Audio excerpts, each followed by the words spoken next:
भाई साहब, गांव वाले रिपोर्टर का आप सबको नमस्कार है। हमारे पीछे जो बैकग्राउंड दिख रहा है ये कप्तानगंज मिल है। कप्तानगंज मिल के लिए एक समय कहा जाता था कि किसानों के लिए बेहतर विकल्प है कप्तानगंज मिल, लेकिन आज कप्तानगंज मिल की जो हालत है और यह मिल प्रबंधन समिति जो इस क्षेत्र के किसानों की हालत कर दिया है, वह कहना मुझे लग रहा है सबको पता होगा। क्योंकि मैं बता दूं आप सबको कि लगभग 63 करोड़ रुपए पेमेंट किसानों का बाकी है। जब एक किसान गन्ने की खेती करता है तो वह इस उम्मीद से करता है कि बेटे की पढ़ाई करानी है, बेटी की शादी करनी है या फिर घर का छत लगवाना है। अब सोच लीजिए कि उन किसानों के दिल पर क्या बीत रही होगी जिनके 63 करोड़ रुपए बकाया है। ये प्रबंधन समिति जो मिल समिति है और अब जो है सिर्फ ख्वाब दिखा रहा है। वैसे बता दूं, हाल फिलहाल में कुछ दिन पहले उत्तर प्रदेश के मुख्यमंत्री योगी आदित्यनाथ भी आए थे। उसके बावजूद भी अभी किसानों का जो पेमेंट होना था अभी तक नहीं हुआ।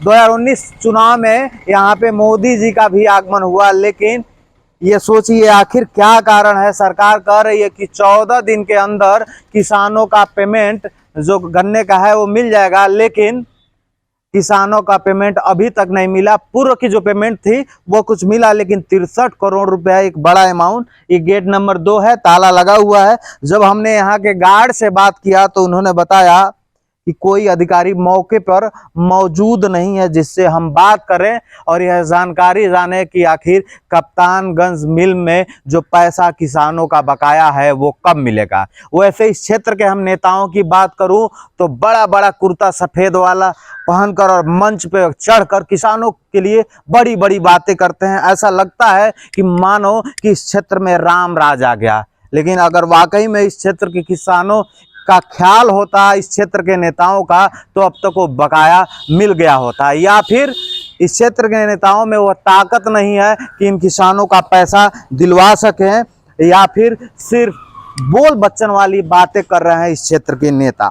तमाम बड़े नेता यहाँ कप्तानगंज में आए, लेकिन कप्तानगंज मिल परिसर की जो हालत है, जो डिस्टिलरी है वो अलग है। और अब सुनने में आ रहा है किसानों को एक डर है कि डिस्टिलरी का जो स्क्रैप है वो धीरे धीरे बेचा जा रहा है। तो क्या यह भी कयास तो लगाना उचित ही रहेगा कि कल को किसानों का पेमेंट सब मार लिया जाएगा और इस मिल या फिर डिस्टिलरी को ही बेच के चला जाएगा। ये भी हो सकता है।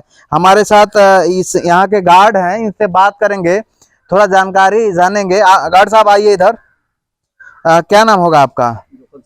जोखन सिंह जी। तो कै साल से हैं आप? थोड़ा आगे आ जाइए। कैसा? एक साल से हैं। सैलरी वाली मिल जाता है? हाँ, मिल जाता है। अच्छा, अभी क्या स्थिति है इस मिल की? अभी तो लोग जो यहाँ के मैनेजमेंट वाले होंगे वही बताएंगे। यहाँ जीएम रहते हैं? नहीं, जीएम नहीं रहते, कोई अधिकारी नहीं आता है? वक्त नहीं। अच्छा अच्छा, ये बताइए आप क्या देख पा रहे हैं? मैं जहाँ तक समझ सकता हूँ कि आप भी एक किसान के ही बेटे होंगे। हाँ। तमाम किसान परेशान है, उनका पेमेंट नहीं मिल रहा है। 63 करोड़ रुपए से ज्यादा पेमेंट बकाया है और कोई अधिकारी जवाब देने के लिए यहाँ पे तैयार नहीं है। और डिस्टिलरी का स्क्रैप भी बेचा जा रहा है। अभी तो वही लोग बताएंगे। अच्छा, हाँ दिल्ली वाले। ठीक है, मैं ये समझ सकता हूँ कि आप बहुत चीजें नहीं बोल सकते हैं, लेकिन ये मुझे बताइए कि क्या हालत है? कहीं ना कहीं असमंजस की स्थिति तो है ना? है। असमंजस की स्थिति है।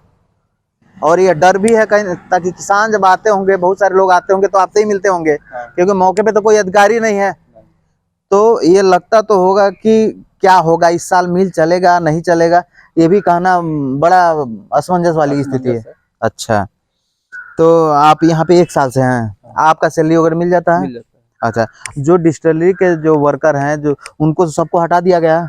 डिस्टिलरी वाले हटा दिया गया। और मिल में से भी कुछ लोग, हाँ डिस्टिलरी अलग है, मिल अलग है, लेकिन मिल से भी लोगों को हटाया गया और तमाम कर्मचारियों को हटाया गया है। हाँ, कुछ है। कितने % लोगों को हटाया गया है? लगभग आधा मान लीजिए। आधा? तो आधा मान लिया जाए तब तो ये बड़ी डैमेज स्थिति है। हैं? कुछ लोग आए हैं काम पर, कुछ लोग आए। अच्छा, यानी 50% कर्मचारियों को हटा दिया गया है। अब मैं आप सबको बता दूं, ये जोखन सिंह है, यहाँ के गार्ड हैं और इनकी बात तो समझ सकते हैं, ताकि बहुत सारी बातें ये नहीं कर सकते हैं, ताकि ये वर्कर आदमी है, ये गार्ड का काम करते हैं।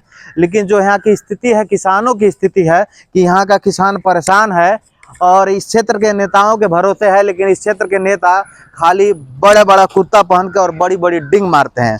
63 करोड़ रुपए का बकाया है किसानों का, और डिस्टिलरी के जो वर्कर हैं उनको निकाल दिया गया है, और मिल के जो वर्कर हैं जिनको अलग विभाग बताया जा रहा है उनके भी 50% यानी 50% अधिकारी कर्मचारियों को निकाल दिया गया है। तो अब सवाल उठता ये है साहब, क्या धीरे धीरे इस मिल को बंद करने की तैयारी की जा रही है?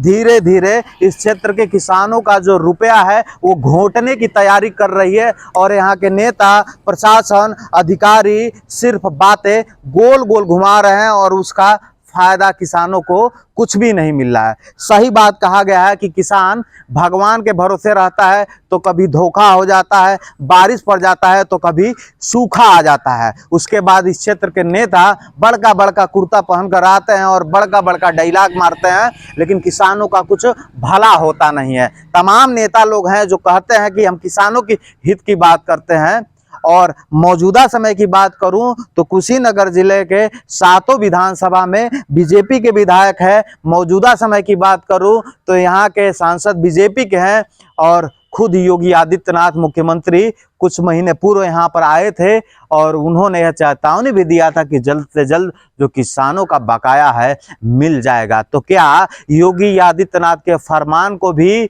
नहीं सुन पा रहा है यह मिल प्रबंधन, या फिर सरकार से बड़ा हो गया है ये मिल प्रबंधक, जो अपना एक अलग कानून चला रहा है, और इसके आगे सरकार और सिस्टम दोनों झुका हुआ है। सरकार सिर्फ बातें कर रही है कि 14 दिन के अंदर गन्ना का पेमेंट मिल जाएगा किसानों का, लेकिन भाई साहब 14 दिन तो छोड़िए, मुझे लग रहा 14 महीने हो गए और अभी तक पेमेंट नहीं मिला।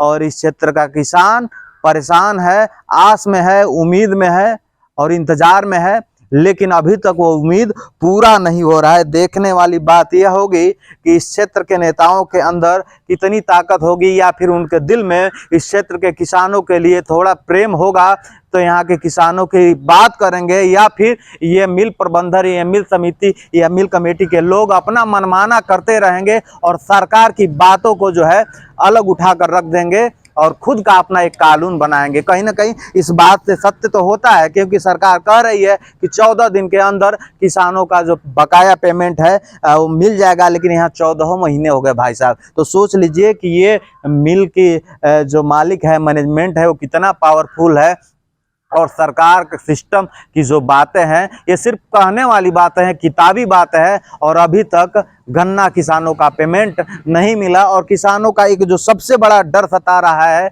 वो ये कि क्या यह मिल बंद हो जाएगा, क्या यह मिल बिक जाएगा, क्या यह मिल की जो टीम है, कमेटी है, वो सब भग जाएंगी किसानों का पैसा लेकर, क्योंकि ऐसा भी हो सकता है। हम गड़ौरा की बात करें, गड़ौरा महाराजगंज कुशीनगर जिले का सटा जिला जो है जमुई गड़ौरा मिल, वहाँ पे भी ऐसा ही है। सैकड़ों करोड़ों रुपए लगातार जो है वहाँ के किसानों के थे, अभी तक नहीं मिल पाए। तो कहीं ना कहीं इस क्षेत्र के किसानों के भी मन में एक डर है, एक सवाल है कि जिस तरह से डिस्टिलरी एक अलग है, उसका स्क्रैप धीरे धीरे बेचा जा रहा है, उसके सारे कर्मचारियों को हटा दिया गया, और मिल की बात करें तो मिल के 50% कर्मचारियों को हटा दिया गया है। तो क्या कल ये भी हो सकता है कि यह मिल बिक जाए और उसके बाद जब दूसरा कोई दावेदार आए तो किसानों के लिए यह बोले आप कौन हो, हम आपको जानते नहीं। तो क्या इस क्षेत्र के नेता सिर्फ इस किसानों का, यहाँ के किसानों का वोट इसलिए लिए हैं अपना रोटी सेकने के लिए, राजनीति रोटी सेकने के लिए, या फिर इस क्षेत्र के किसानों का भला भी करेंगे? ये इस क्षेत्र के नेताओं के लिए मेरी तरफ से एक चेतावनी ही समझे कि आखिर क्या कारण है कि नेताजी लोग, विधायक जी लोग और सांसद जी का इंटरफेयर करने के बावजूद भी अभी तक इस क्षेत्र के किसानों का बकाया पेमेंट नहीं मिल पाया है। इस वीडियो को शेयर कीजिए, गांव वाले रिपोर्टर के साथ आप सब जुड़े रहिए। नमस्कार।